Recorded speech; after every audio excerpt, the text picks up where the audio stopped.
নমস্কাৰ বন্ধুসকল, আমি সকলোৱে ছ'চিয়েল মিডিয়া ব্যৱহাৰ কৰোঁ।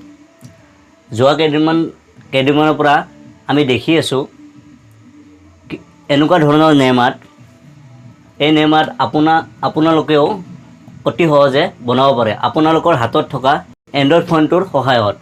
আহক বন্ধুসকল, আমি ভিডিঅ'টো আৰম্ভ কৰোঁ। প্ৰথমে আমি Pixlab এপত যাব লাগিব। Pixlab এপটো ওপেন হোৱাৰ পিছত ওপৰত থকা 3 ডটত ক্লিক কৰি ইউজ ইমেজ ফ্ৰম গেলাৰীত ক্লিক কৰিব লাগিব। ইয়াৰ পৰা যিকোনো এখন মন পচন্দৰ ফটো বাছি লৈ আমি ফটোখন ওপেন কৰি ল'ব লাগিব।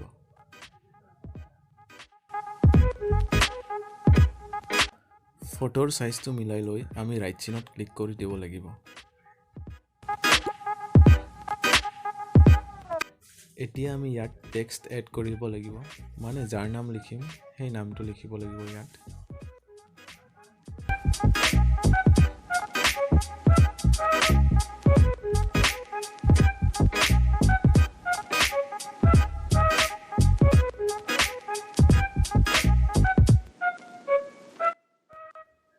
এতিয়া তলত থকা টেক্সচাৰ অপশ্যনটো বাছনি কৰি আমি ইয়াৰ পৰা এখন গামোচাৰ ফটো ল'ব লাগিব।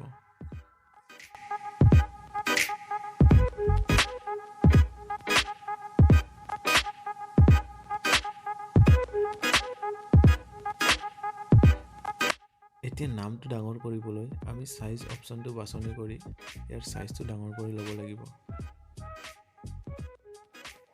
এতিয়া আমি নামটোত বিভিন্ন ধৰণৰ ফন্ট ষ্টাইল দিব পাৰোঁ। ফন্টত সিলেক্ট কৰি আমি ইয়াৰ পৰা যিকোনো এটা ফন্ট ষ্টাইল লৈ ল'ম আৰু সেইটো ধুনীয়াকৈ মিলাই ল'ম।